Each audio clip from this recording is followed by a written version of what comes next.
Leo health channel ప్రేక్షకులందరికీ నమస్కారం అండి. నేను I am doctor G V Somayajulu, MBBS DNB FIA-GES. I am a laparoscopy surgeon and proctologist. హైదరాబాద్లో ఉంటానండి నేను.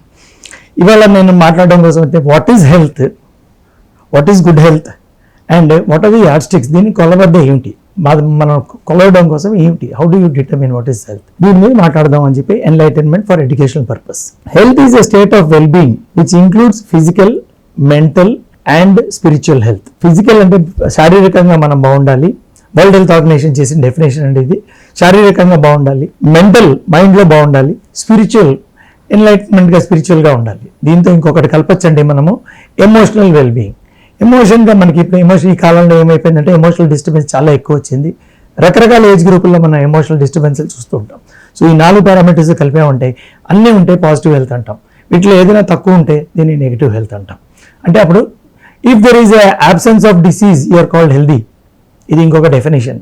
But presence of disease makes you unhealthy by the same parameter. అయితే ఎలాగైతే దీనికి ఇప్పుడు హెల్త్ అన్నది మనం అనుకున్నామో, ఏ టైంలోనూ ఫిక్స్డ్, ఒక పర్సన్ లైఫ్లో health is not a fixed situation. ఎలా అయితే మనిషి తలకి జీవితం ముందుకెళ్తూ ఉంటుందో, ఇవాల్వ్ అయ్యి ముందుకెళ్తూ ఉంటుందో from infancy as you keep growing, అలాగే మీ హెల్త్ కూడా దాంతో ప్యారల్గా నడుస్తూ ఉంటుంది. As you grow old the organs will become aged. వీటితో ఏజ్ వచ్చి వేర్ అండ్ టైర్ వస్తుంది. కాబట్టి then you become unhealthy or physically, mentally, spiritually. That is the brief introduction about what is health. ఇప్పుడు దీని మీద మనం కొంచెం డీటెయిల్స్గా వెళ్ళామనుకోండి. Let us imagine a newborn baby. మీకు up to 1.5 years, from birth up to 1.5 years. My child was born and immediately she was kept in an incubator. So because she was not able to take proper breath, the temperature was not getting controlled. So at birth, బర్త్లోనే మన పరిస్థితి ఏంటి, healthy కాదు అని మనకి determine అయింది. మా పిల్లాడిని మనం 21 days ఇంక్యుబేటర్లో పెట్టవలసి వచ్చింది. He was Born 1.5 kgs in weight తక్కువ. కాబట్టి he was not able to sustain himself in this new environment. ఈ కొత్త పరిసరాల్లో, కడుపులోంచి వచ్చే బిడ్డ బయటకు వచ్చిన పరిసరాల్లో సస్టైన్ అవ్వలేకపోయాడు, నిలదొక్కోలేకపోతే దీన్ని ఏమంటాము, నాట్ హెల్దీ సిచ్యువేషన్. అయితే వెంటనే ఇంక్యుబేటర్లో పెట్టేసి human intervention, doctors intervention, paediatrician, neonatologist అంటాం, నియోనేటాలజిస్ట్, వీళ్ళు ఒక సూపర్ స్పెషాలిటీ ఇది. వాళ్ళు ఏం చేస్తారంటే వెంటనే ఇంక్యుబేటర్లో పెట్టి టెంపరేచర్ కంట్రోల్ చేస్తారు, ఎన్విరాన్మెంట్ కంట్రోల్ చేస్తారు, ఇన్ఫెక్షన్ రాకుండా చూస్తారు. అలా కొంచెం రోజులు పెడితే బేబీ మెచ్యూర్ అయిపోయి బయటకు వచ్చాక నార్మల్లీ సస్టైన్ అవుతుంటే పాలు తాగలవడం, మోషన్ అవ్వడం, యూరిన్ అవ్వడం, ఈ 3-4 పారామీటర్స్, టెంపరేచర్ సస్టైన్ అవ్వడం. So at birth this is the situation. Up to 1.5 years లెక్కేసుకోండి. వేసుకున్నామంటే అదొక స్టేజ్ 1 అనుకుందాం. ఆ స్టేజ్లో ఏంటి అంటే మనకి immediately at birth trauma through the birth canal నుంచి బయటకు వచ్చింది. ట్రామాని నిలదొక్కుకోవడం ఒకటి, నిలదొక్కుని కొన్ని గంటలు ఊపిరి ఆడుకోవడం, ఏడవడం, పాలు తాగడం, తల్లి దగ్గరికి వెళ్ళడం, ఒంటికి పోయడం, మోషన్ రావడం, ఇవి ఫస్ట్ స్టేజ్. ఈ 4 అంటే అప్పుడు మనం ఏం ఆలోచిస్తాం, బేబీకి అబ్నార్మాలిటీస్ ఏమైనా ఉన్నాయా, స్పైన్ ఏమైనా ప్రాబ్లం ఉందా, హార్ట్లో కాంజెనిటల్ అనామలీస్, అంటే ఇవన్నీ పుట్టుకతో వచ్చిన రోగాలు అంటాం, కాంజెనిటల్ అనామలీస్. పుట్టుకతో వచ్చిన రోగాలు ఏమైనా ఉన్నాయా, హార్ట్ డిసీజ్ చాలా సివియర్ ఉందా, కొంతమందికి ఇమీడియట్గా కాంజెనిటల్ డయాఫ్రామటిక్ హెర్నియా అంటాం, ఉందంటే ఊపిరి ఆడలేరు. మా దగ్గర ఒక స్టాఫ్ పనిచేసేవాడు, వాళ్ళ పిల్లాడు పుట్టాడు, చాలా ఆనందించాడు. 3 గంటల్లోనే వాళ్ళకి అర్థమైంది కాంజెనిటల్ డయాఫ్రామటిక్ హెర్నియా ఉందని. ఊపిరి ఎగతోస్తున్నాడు, కొట్టేస్తున్నాడు. అప్పుడు ఇమీడియట్గా ఇంటర్వెన్షన్ అయ్యి పీడియాట్రిక్ సర్జన్ వచ్చి దాన్ని ఆపరేట్ చేసి దాన్ని రిపేర్ చేశారు. సో ఇవన్నీ ఏంటంటే దేవుడు చేసిన పుట్టుకతో వచ్చిన జబ్బులు అంటే దీన్ని ఇంకో రకంగా అనొచ్చు, దేవుడు చేసిన పొరపాట్లు, nature or god or whatever it is. ఆ పొరపాట్లు కూడా మనం ఈ మధ్య సైన్స్ ముందుకెళ్ళిన వల్ల. కానీ మనం ఇవి తెలుసుకుని ఉంచుకుంటే, మన ప్రేక్షకులందరూ వాట్ ఆర్ ద పాసిబిలిటీస్ అని తెలుసుకుని ఉంచుకుంటే ఇమీడియట్గా యాక్షన్ తీసుకుందుకు ఛాన్స్ ఉంటుంది, సేవ్ చేయడానికి. సేమ్ ఏంటంటే ఎక్స్టర్నల్గా మనం చూసామనుకోండి, వేళ్ళు కాళ్ళు బాగున్నాయా. మన అమ్మమ్మలు ఉన్నప్పుడు వీళ్ళందరూ ఏంటంటేనండి, పిల్ల పుట్టిన వెంటనే చేపెట్టి లేదా తడిమి అన్నీ చూసి ఒక వేలు ఎక్కువ ఉందా, ఒక కాలు వంకర ఉందా, క్లబ్ ఫుట్, కాలు ఇలా వంకరగా పుడతారు. సో క్లబ్ ఫుట్ కారణాలు చాలా తేడా ఉంటాయి, different. But we are not going to the reasons, we are going to మనం దేని గురించి అలర్ట్గా ఉండాలని చూస్తున్నాం. అయితే అలా చేసి వెంటనే ఇలా చేపెట్టి బొడ్డు సరిగ్గా ఉందా లేదా. కొంతమందికి ఈ పుట్టుకలోనే బొడ్డు పెద్దదై ఉంటుంది, కొంచెం పెద్ద అయితే పర్వాలేదండి, చాలా పెద్ద ఉంటుంది, పర్వాలేదులే అనుకుందుకు లేదు. కాంజెనిటల్ అంబ్లికల్ హెర్నియా చాలా లార్జ్. ఇంకా ఎక్కువ పెద్ద ఉందనుకోండి, పేగులన్నీ అందులో ఉంటాయి అన్నమాట. ఉంటే ఆ పేగులు మళ్ళీ యథాస్థానంలోకి పంపించేసి దాన్ని ఇమీడియట్గా యాక్షన్ తీసుకునే టైం ఉంటుంది. చాలా పెద్ద అయితే ఇమీడియట్ కూడా ఆపరేషన్ చేయాలి. కొంచెం పెద్ద అయితే దాన్ని ఏం చేస్తారు, తోసేసి ప్లాస్టర్ పెట్టేస్తారు. కొంచెం పిల్ల గ్రో అయ్యేసరికి అది క్లోజ్ అయిపోతుంది. So congenital abdominal. ఇంకోటి ఏంటంటే టెస్టిస్ సరిగ్గా వచ్చే కిందకి దిగేయా లేదా. నా దగ్గరికి చాలా మంది పేషెంట్స్ వస్తూ ఉంటారండి, 7 సంవత్సరాలు. మొన్న ఒక పేషెంట్ వచ్చాడు 18 సంవత్సరాలు. సార్ నాకు అది సరిగ్గా లేదు సార్ అని. 2 టెస్టిస్లో ఒకటే టెస్టిస్ ఉంది, ఇంకో టెస్టిస్ లేదు, పైన ఎక్కడో ఉంది చిన్నగా. సో చెప్తా, అమ్మ నాన్న మనం ఎంతవరకు రెస్పాన్సిబుల్ చేస్తాం, పుట్టుకలో చూడాలి కదా. అది చూడకపోతే ఇప్పుడు 12 ఏళ్ళు వచ్చాక నేను అడల్ట్ అయ్యాను, 18 ఏళ్ళు వచ్చాక నేను ఓటేస్తాను, గవర్నమెంట్ ఎన్నుకుంటాను, చీఫ్ మినిస్టర్ ఎన్నుకుంటాను, కానీ నా ఒళ్ళు నేను ఏలుకోను. సో నేను అన్నా, నీ అమ్మ నాన్నని కొంతవరకు అనొచ్చు నువ్వు, ఇప్పుడు నువ్వు పెద్దవాడు అయ్యారు, it is your responsibility to see that you are normal. So ఈ డిలే అన్నది, తాస్కారం అనేది, మనం తెలియకపోవడం, నాలెడ్జ్ లేకపోవడం అన్నది, it is extending to the age of 18 years. It is ridiculous. తప్పిది, తప్పకుండా తప్పిది. అయితే తల్లిదండ్రికి తెలియాలి. తెలియనప్పుడు మనం ఒక జనరేషన్ ఉండేదండి, ఆ జనరేషన్ అంటే 2 generations బిఫోర్, మా అమ్మ నాన్న వాళ్ళు, దానికన్నా ముందు జనరేషన్ వాళ్ళందరూ కూడా ఏంటి అంటే, చదువు లేదు, బ్రిటిష్ గవర్నమెంట్, మనము స్లేవరీ నుంచి బయటకు వచ్చాము, స్వతంత్రం కోసం పోరాడాము, ఇలాంటి జనరేషన్ ఉన్న వాళ్ళందరూ కూడా they could not concentrate on the health, women's education, parental education and doctors availability, ఇవన్నీ లేవు. ఇప్పుడు జనరేషన్ వాళ్ళందరికీ వచ్చేసాయి. However it is my duty to tell people as a doctor, it is my duty to tell ఎవ్రీబడికి దేని గురించి మనం జాగ్రత్తగా ఉండాలి. సో ఇలాగ టెస్టిస్ దిగిందా. ఇంకోటి ఉందండి, పెన్నిస్ ఉంది, యూరిన్ టిప్లోంచి రావాలి పుట్టిన పిల్లాడికి. టిప్లోంచి రాకుండా ఈ సైడ్ నుంచి వస్తుంది, ఈ సైడ్ నుంచి వస్తుంది అంటే, కింద నుంచి కారుతోంది అంటే, దీన్ని హైపోస్పేడియస్ అంటాం. యూరిన్తో వచ్చి కొసగా ఉండాలి, కింద కుట్టుంది ఉంటే దీన్ని హైపోస్పేడియస్ అంటాం మేము. అంటే ఇక్కడ దాకా తయారవ్వలేదు. సో దాని మీద కూడా ఇమీడియట్గా మనం యాక్షన్ తీసుకుని డాక్టర్కి వెళ్ళి కన్సల్ట్ చేస్తే ఏ స్టేజ్లో దేనికి ఆపరేషన్ చేయాలి, ఆపరేషన్ చేయాలా అక్కర్లేదా. అందులో హైపోస్పేడియస్లో చాలా రకాలు ఉన్నాయి అన్నమాట. ఇక్కడ దాకా, ఇక్కడ దాకా, ఇక్కడ దాకా. సో ఈ కింద దాకా ఉందనుకోండి, కొరోనల్ హైపోస్పేడియస్ అంటాం, అక్కడ వెంటనే ఆపరేషన్ ఏం అవసరం లేదు. డాక్టర్ నోటీస్ తీసుకెళ్ళి వెళ్ళి చూసుకొని చేయించుకోవాల్సిన అవసరం ఉంది.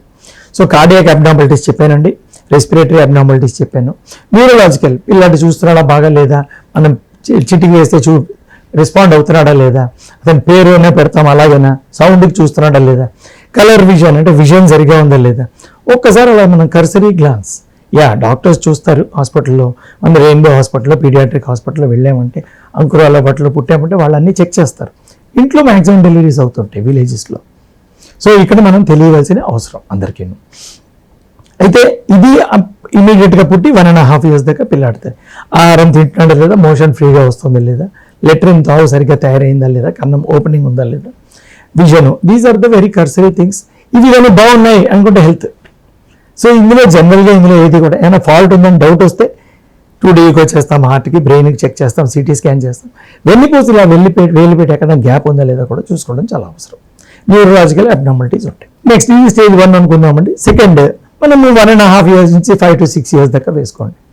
బేబీ పెరుగుతూ ఉంటారు, ఇలా బొడ్డు కానీ హర్నియాలు ఏమైనా ఉన్నా, టెస్టిస్ కొంచెం పైకున్నా కొంచెం కిందకి దిగడం, ఓకే. ఈ హార్ట్ డిసీజ్ చిన్నవి ఏమైనా ఉంటే కూడా వాటికి ఆటోమేటిక్గా కొన్ని క్లోజ్ అయిపోతూ ఉంటాయి. బేబీ ఏమో కొంచెం ఇనీషియల్గా డల్గా ఉన్న తర్వాత ఇంప్రూవ్ అవుతూ ఉంటారు. సో 1.5 to 5 to 6 years దాకా మనం ఇవన్నీ చూస్తాం. ఇవి ఏంటంటే అన్నీ కూడా ఒకసారి క్లబ్ ఫుట్ అది ఉంటే వాటిని కొంచెం బ్యాండేజ్ అది పెట్టి, గుడ్డ కట్టి, స్ప్లింట్ పెట్టి చూస్తూ ఉంటారు. ఇదంతా హెల్దీగా ఉందా లేదా, హెల్తీగా లేదా, ఏమైనా ప్రాబ్లం ఉంది అంటే మనం బ్లడ్ టెస్టులు చేసుకో. అనీమియా ఒకటి చాలా ఇంపార్టెంట్ అండి, చూసుకోవాలి మనం. కింద నుంచి చూస్తే జాండీస్ ఒకటి. ఈ చిన్నపిల్లలందరికీ కూడా జాండీస్, అనీమియా అంటే హెమలైటిక్ అనీమియా, బ్లడ్ ఇరిగిపోతుంది, అనీమియా వచ్చేస్తుంది. అంతే చిన్నపిల్లలకి అనీమియా ఉండకూడదు. జాండీస్ వచ్చింది అనుకోండి, definitely you have to take utmost care. And hepatitis అది వచ్చిందా, లేకపోతే ఆ బ్లడ్ విరిగి దాని నుంచి హెమలైటిక్ జాండీస్ అంటాం. లివర్లో ఏమైనా ప్రాబ్లం వచ్చిందా, సో G6PD డెఫిషియన్సీ అంటాం, ఒక రకమైన రోగం ఉంది. దాంట్లో లివర్లో ఏమో బిల్డుబిన్ సరిగ్గా అవ్వదు, జాండీస్ ఎక్కువ వస్తుంది. Cirrhosis of the liver in the early stage ఇచ్చే infantile cirrhosis of the liver. ఈ అబ్నార్మల్గా కొన్ని సిమ్టమ్స్ మనం అబ్జర్వ్ చేసామంటే లోపల రోగాన్ని కూడా మనం పసిగట్టచ్చు, అందాజు పడవచ్చు, డాక్టర్ దగ్గరికి వెళ్ళొచ్చు, జాగ్రత్తగా తీసుకొని ప్రికాషన్గా ఎర్లీ స్టేజ్లో మనం చేసుకోవచ్చు.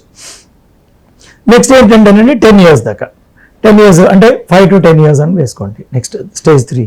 స్టేజ్ 3లో 5 to 10 years అంటే మైల్ స్టోన్స్ బాగున్నాయి లేదా, బాగా నడుస్తున్నాడా, కూటుతున్నాడా, డెవలప్మెంట్ బాగుందా లేదా, మెంటల్ గ్రోత్ బాగుందా లేదా, చదవడం రాయడం చేస్తున్నాడా, అమ్మా నాన్నని గుర్తుపడుతున్నాడా, అన్ని యాక్టివిటీ పెద్దది పట్టుకున్నానని చెప్తే రాస్తున్నాడా లేదా.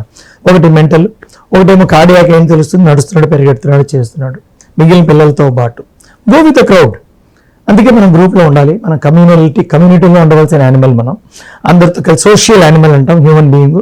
సో మిగిలిన 8 మంది పిల్లలు వెళ్తున్నారు, ఈ అబ్బాయి వెళ్ళట్లేదంటే you have to be careful. పర్వాలేదు అనుకుని మనం ఏదో ఒకటి సర్దుకోకూడదు. When in doubt you act. Doubt మన మైండ్లో ఉందంటే వెంటనే దాన్ని ఆగి యాక్షన్ తీసుకుని డాక్టర్ చూపించాలి, ఇంట్లో పెద్దవాళ్ళని ఏమన్నా అడగాల, తెలిసిన వాళ్ళు ఏమన్నా అడగాల. మనం కూడా అందుకే ఏంటంటే అవగాహన చేస్తున్నాం. జాండీస్ ఒకటి, అనీమియా ఒకటి, మైల్ స్టోన్స్ ఒకటి, మెంటల్ క్యాలిబర్ ఒకటి, ఆయాసం అది పడుతున్నాడా, కొంచెం మెట్లు గిట్లు ఎక్కి పడుతున్నాడా లేదా, ఫుడ్ అది సరిగ్గా తీసుకుంటున్నాడా, మోషన్ డైజెషన్ ప్రాసెస్ సరిగ్గా ఉందా లేదా. These are some of the very important things in addition to what we have already told. Vision కూడా ఒక కన్ను రెండో కన్ను సరిగ్గా చూస్తున్నాడా లేదా పిల్లలు. చిన్నప్పుడు అంటే మా నాన్నగారు ఏం చేసేవారంటే ఈ ఏజ్లోను 6 years 7 years నువ్వు టాయిలెట్కి వెళ్ళనివారు, టాయిలెట్కి పక్కన వెళ్ళనివారు. ఆయన చీపురు పళ్ళు వచ్చుకొని దాన్ని చెక్ చేసేవారు. కడుపులోను నిండిపోవంలో నిండే వర్మ్స్ అంటాం కదా, హెల్వింథియాసిస్, చిన్న చిన్న వర్మ్స్, రౌండ్ వర్మ్స్ అని, పిన్ వర్మ్స్ అని, ఇలాంటివన్నీ ఉండేవి. మా టైంలో చాలా ఎక్కువ ఉండేవి. సో నాన్నగారు పళ్ళు వచ్చుకొని ఇలా చూసేవారు, ఇలా పట్టుకుని పాము పట్టుకుని వచ్చేవారు రౌండ్ వర్మ్ ఉంటే మోషన్లో. So he was such an intelligent person ఆ కాలంలో. అంటే నాన్నగారు he has died around 5 years back. So 100 years back ఆయన పుట్టుంటారు. So he was so active and so dynamic and so understanding. అది ఇట్ వాజ్ రియల్లీ అమేజింగ్. వెంటనే doctor దగ్గరికి వెళ్ళి మందులు చెప్పి సీసా యాంటీపార్ అని ఒక మందు ఉండేది ఈ వర్మ్స్ కోసం, రౌండ్ వర్మ్స్ కోసం. ఆ మందు తీసుకొచ్చి మాకు తాగించేవారు. ఒకళ్ళకుంటే అందరికీ వేసేవారు. ప్రతి ఆదివారం అండి మేము ఇంట్లో నుంచి 3 పిల్లలు ఉన్నాం, నేను బ్రదరు సిస్టరు, ముగ్గురు నుంచి ఉండాలి. నాన్నగారు ఉంటారు, కూర్చుంటారు, అమ్మ ఉంటారు. డబ్బా సీసా తీసుకురా అనేవారు మా అమ్మని. అమ్మ తీసుకొస్తే అందరికి vitamin A and D capsule చిన్నగా రౌండ్గా ఉండేవి. A and D క్యాప్సూల్ ముగ్గురికి ఒక్కొక్కటి ఎవ్రీ వీక్ అవి వేసుకోవాలి. విటమిన్ A ఏంటంటే బ్యూటీ విటమిన్ A డెఫిషియన్సీ వస్తే కన్నుకి విజన్ సరిగ్గా తగ్గి, ఇదివరకు డెఫిషియన్సీ చాలా ఎక్కువ ఉండేది, ఇప్పుడు విటమిన్ A డెఫిషియన్సీ లేదు. D ఏంటంటే గ్రోత్కి, ఇప్పుడు D1 D2 D3 అంటాం కదా, విటమిన్ D3 మనం తక్కువ ఉందని ఎక్కువ ఉందని. ఎండలో నుంచోవాలి, మనం మాత్రలు వేసుకుని కాసేపు ఎండలో నుంచి రావాలి. So daddy was so alert to all these things. It is amazing how you can. ఇంకో చాలా ఇంపార్టెంట్ వస్తూ నాన్నగారు నేర్పించింది ఏంటంటే, నువ్వు పెద్ద అవుతావు కదా, డాక్టర్ అయ్యావు కదా. అవును డాడీ, నువ్వు కారు ఎప్పుడు నడపకూడదు. కారు కొనుక్కునే స్టేజ్ నాన్నగారు పిలిచి చెప్పారు, నువ్వు ఎప్పుడు కారు నడపడం నాకు ఇష్టం లేదు. ఎందుకు డాడీ, నువ్వు కారు వెళ్ళి అక్కడ నీ బుర్రలో ఏవేవో నడుస్తూ ఉంటాయి. పేషెంట్, ఆపరేషన్, ట్రీట్మెంట్, బాగయ్యాడు, బాగవ్వలేదు అన్నీ ఉంటాయి, నీ బుర్రలో తిరుగుతుంటాయి. ఇక్కడ ట్రాఫిక్లో నువ్వు చూసుకుంటే బుర్రగానే ఒక్క నిమిషం కోసం పరాక్ అయింది అనుకోండి, you are not alert for fraction of a second, ఇక్కడ యాక్సిడెంట్ అయిపోతుంది, 2 నష్టాలు. అక్కడ ప్రాణం దెబ్బ తగులుతుంది, ఇంజరీ అవుతుంది, ప్రాణం పోతుంది. ఇక్కడ నా కొడుక్కి దెబ్బ అవుతుంది, జైల్లో పెడతారు, లోపల పెడతారు, నీకు నష్టం. You have to face the aggression. So never do this అని. After long number of years, 20 years in my life, I saw Salman Khan was driving a vehicle and then he went over the footpath and everybody knows what happened.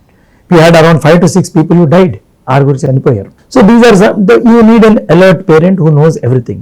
I want you also, choose your ప్రేక్షకులు కూడా అలాంటి alert, intelligent, observant parent అవ్వాలని నా ఉద్దేశం. Thank you.